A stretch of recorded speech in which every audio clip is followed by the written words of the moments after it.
देश ਦੀ ਮਹਾਮਹਿਮ ਰਾਸ਼ਟਰਪਤੀ द्रौपदी मुर्मू ਵੱਲੋਂ ਕਾਫੀ ਲੋਕਾਂ ਨੂੰ ਸਨਮਾਨਿਤ ਕੀਤਾ ਗਿਆ, ਪਰ ਵਿਸ਼ੇਸ਼ ਤੌਰ ਤੇ ਲੋਕਾਂ ਨਾਲ ਜੁੜਿਆ ਹੋਇਆ ਖਿੱਤਾ ਜਿਹੜਾ ਉਸ ਦੇ ਵਿੱਚ ਰਾਸ਼ਟਰੀ ਵਿਗਿਆਨ ਪੁਰਸਕਾਰ ਜਿਹੜਾ ਉਹ ਮਿਲਿਆ PGI MER ਦੇ ਡਾਕਟਰ ਸਾਹਿਬ ਨੂੰ ਤੇ ਡਾਕਟਰ ਸੁਰੇਸ਼ ਕੁਮਾਰ ਜਿਹੜੇ ਨੇ ਉਹਨਾਂ ਨੂੰ ਇਹ ਅਵਾਰਡ ਵੀ ਮਿਲਿਆ। ਨਾਲ ਤੁਸੀਂ ਤਸਵੀਰਾਂ ਵੀ ਵੇਖ ਰਹੇ ਹੋ ਉਸ ਅਵਾਰਡ ਦੀਆਂ ਵੀ। ਤੇ ਜਦੋਂ ਇਹ ਅਵਾਰਡ ਮਿਲਿਆ ਉਸ ਸੰਬੰਧ ਦੇ ਵਿੱਚ ਡਾਕਟਰ ਸਾਹਿਬ ਸਾਡੇ ਨਾਲ ਮੌਜੂਦ ਨੇ, ਪੁੱਛਾਂਗੇ ਕਿ ਇੱਥੇ ਤੱਕ ਦੀ ਜਰਨੀ ਕਿੱਦਾਂ ਰਹੀ ਤੇ ਹੁਣ ਰਾਸ਼ਟਰਪਤੀ ਸਾਹਿਬ ਤੋਂ ਜਿਹੜਾ ਅਵਾਰਡ ਮਿਲ ਗਿਆ ਉਸ ਤੋਂ ਬਾਅਦ ਜ਼ਿੰਮੇਵਾਰੀ ਤਾਂ ਵੱਧ ਜਾਂਦੀ ਆ, ਪਰ ਕਿਸ ਖਿੱਤੇ ਦੇ ਵਿੱਚ, ਕਿਉਂਕਿ ਵਿਗਿਆਨ ਯੁਵਾ ਜਿਹੜਾ ਇਸ ਪੁਰਸਕਾਰ ਦਾ ਨਾਂ ਤੇ ਉਸ ਦੇ ਨਾਲ ਜਿਹੜਾ ਸ਼ਾਂਤੀ ਸਰੂਪ ਭਟਨਾਗਰ ਇਹਦੇ ਵਿੱਚ ਸ਼ਬਦ ਲਿਖੇ ਗਏ ਨੇ। ਡਾਕਟਰ ਸਾਹਿਬ ਬਹੁਤ ਬਹੁਤ ਸਵਾਗਤ ਹੈ। धन्यवाद सुनील जी। ਪਹਿਲਾਂ ਤਾਂ ਬਹੁਤ ਬਹੁਤ ਵਧਾਈ, ਕਿਉਂਕਿ ਇੱਕ ਅਵਾਰਡ ਮਿਲਿਆ, ਤੁਹਾਨੂੰ ਆਪ ਰਾਸ਼ਟਰਪਤੀ ਵੱਲੋਂ ਸਨਮਾਨਿਤ ਕੀਤਾ ਗਿਆ ਤੇ ਇਹ ਇੱਕ ਖਿੱਤੇ ਦੇ ਵਿੱਚ ਰਾਸ਼ਟਰੀ ਵਿਗਿਆਨ ਪੁਰਸਕਾਰ ਕਿਹੋ ਜਿਹੀ ਜਰਨੀ ਰਹੀ ਹੁਣ तक? धन्यवाद सुनील जी, मैं आपका बहुत बहुत आभारी हूँ जो आप आए मेरे से बात करने के लिए। मैं अपने आप को बहुत ही सौभाग्यशाली मानता हूँ कि मैं PGI में हूँ और लोगों की सेवा कर पा रहा हूँ। ये मेरे लिए बहुत ही एक सौभाग्य की बात है। सबसे पहले मैं ये आपको बताना चाहता था, हमारे माननीय राष्ट्रपति द्वारा जो हमें पुरस्कार दिया गया है, मैं उसको पाके बड़ा ही खुशनसीब हूँ कि मेरे को वो मिला है।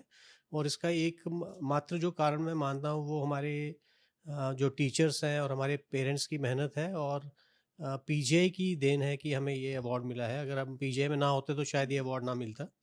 तो मैं काफ़ी सौभाग्यशाली अपने आप को मानता हूँ कि हमें यहाँ पे PGI में लोगों की सेवा करने का मौका मिला है। ਅੱਛਾ, ਪੀਡੀਆਟਿਕ ਕ੍ਰਿਟੀਕਲ ਕੇਅਰ, ਆਈ ਥਿੰਕ ਇਹ ਅਵਾਰਡ ਉਹਦੇ ਨਾਲ ਰਲਦਾ ਮਿਲਦਾ ਤੇ ਇੱਕ ਬੱਚਿਆਂ ਦੀ ਜ਼ਿੰਦਗੀ, ਬੱਚਿਆਂ ਨੂੰ ਸਮਝਣਾ ਤੇ ਜਿੱਥੇ ਤੱਕ ਮੈਨੂੰ ਨੌਲੇਜ ਹੈ 200 ਤੋਂ ਵੱਧ ਜਿਹੜੀਆਂ 240 ਲਗਭਗ ਤੁਸੀਂ ਅਧਿਐਨ ਵੀ ਦੇ ਤੇ ਸ਼ੋਧ ਅਧਿਐਨ ਵੀ ਕੀਤੇ ਨੇ ਤੇ ਉਹਦੇ ਵਿੱਚ ਕੀ ਖਾਸ?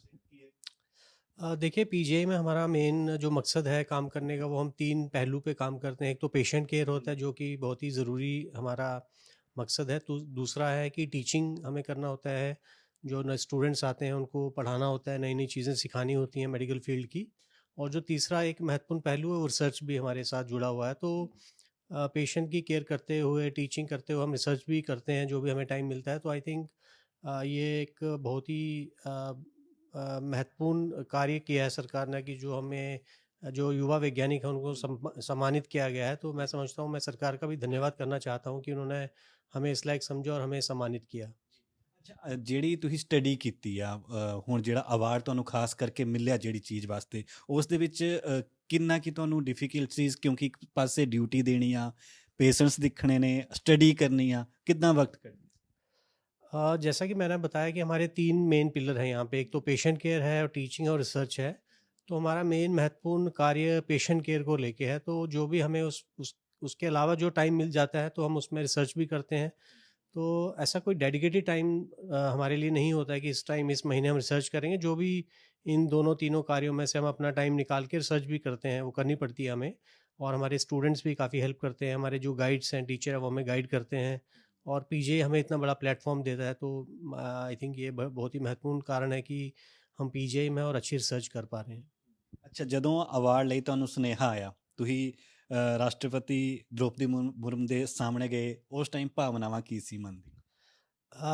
भावनाएं तो मैं काफ़ी हम्बल था कि मुझे ये अवार्ड मिला है। ऐसा कोई मतलब गर्व नहीं था इतना ज़्यादा, बट काफ़ी हम्बल था मैं कि जो भी हम काम कर रहे हैं इतने सालों से तो उसको सम्मानित किया गया।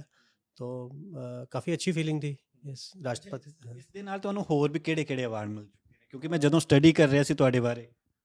इसके अलावा देखिए, मैंने बताया कि रिसर्च हम करते रहते हैं, टीचिंग भी करते रहते हैं। तो कई सारी संस्थाएं फिर हमें प्रोत्साहन भी करती हैं। जैसे मुझे एक ICMR की तरफ से भी अवार्ड मिला था, एक अवार्ड मुझे मिला national academy of medical sciences की तरफ से।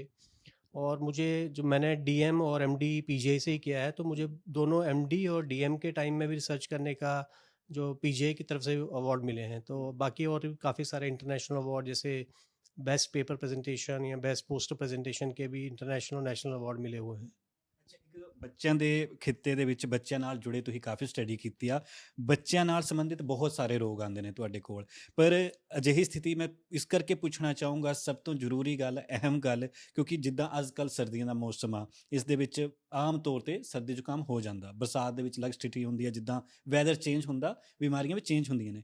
ਪਰ ਕੁਛ ਇੱਕ ਮਾਪੇ ਕਹਿ ਲਈਏ ਜਾਂ ਅਭਿਭਾਵਕ ਕਹਿ ਲਈਏ, ਬਿਨਾਂ ਸਜੈਸ਼ਨ ਤੋਂ, ਜਾਂ ਜਿੱਦਾਂ ਲੋਕਾਂ ਨੂੰ ਅੱਜ ਕੱਲ੍ਹ ਨੌਲੇਜ ਹੁੰਦੀ ਹੈ ਕਿ ਯਾਰ ਮਾਰਕੀਟ ਜਾਓ ਇਹ ਦਵਾਈ ਲੈ ਲਓ, तो ये कितनी की सही है? अगर आजकल के मौसम की हम बात करें तो आजकल जो कॉमन बीमारियां चल रही हैं बच्चों में या बड़ों में वो होती हैं, जैसे हमारे रेस्पिरेटरी सिस्टम को लेके।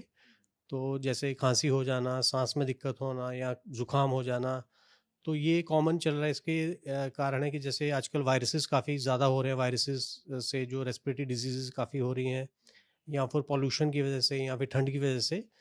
तो इसमें महत्वपूर्ण कारण तो यही है कि वायरस हो गए या पॉल्यूशन हो गया या फिर एलर्जीज़ हो गई हैं। तो इसमें हमें बट इसमें अच्छी बात ये है कि जो भी ये वायरल डिजीज़ होती हैं या बीमारियां हैं, ये कुछ दिनों में अपने आप ठीक हो जाती हैं ज़्यादातर लोगों में। तो इसीलिए हमें बिना डॉक्टर की सलाह के एंटीबायोटिक्स नहीं लेनी चाहिए, क्योंकि ये वायरस से होती हैं और अपने आप ठीक हो जाती हैं कुछ दिनों में। तो इसमें एंटीबायोटिक्स कोई कोई देने से कोई फ़ायदा होता नहीं है। तो अगर हम डॉक्टर की सलाह के अनुसार ही चलना चाहिए, बिना डॉक्टर के पूछे या जस्ट केमिस्ट की शॉप पे जाके एंटीबायोटिक्स ले लें, वो हमें नहीं करना चाहिए। जैसे भी आपने सुना होगा कि कुछ दिन पहले ही माननीय प्रधानमंत्री जी ने भी ये लोगों से आह्वान किया है कि अपनी मर्जी से एंटीबायोटिक का इस्तेमाल ना करें, डॉक्टर की सलाह से ही करें। क्योंकि हमें पता है कि एंटीबायोटिक रेजिस्टेंस या एंटीमाइक्रोबियल रेजिस्टेंस आजकल बहुत ही कॉमन है, जिसकी वजह से कई सारी एंटीबायोटिक्स का असर ख़त्म हो गया है। तो इन सब चीज़ों को रोकने के लिए हमें एंटीबायोटिक का इस्तेमाल बड़ा सोच समझ के करना चाहिए। सो माइनर जो भी डिजीज़ होती हैं, जैसे खांसी ज़ुकाम हो गया, दस्त हो गया, उन चीज़ों के लिए एंटीबायोटिक्स का रूटीनली मतलब इंडिकेटेड नहीं होती या उनको देने की ज़रूरत नहीं पड़ती। अच्छा डॉक्टर साहब, मुक्ता सवाल, अगला की मुकाम तय करने की हुण इच्छा? अगला मुकाम तो अभी यही चाहते हैं कि जैसा हम इस साल काम किया वो हमारा बेंचमार्क है अगले साल के लिए, तो हम उससे बेटर ही करना चाहते हैं पेशेंट केयर के क्षेत्र में या टीचिंग के क्षेत्र में या रिसर्च के क्षेत्र में।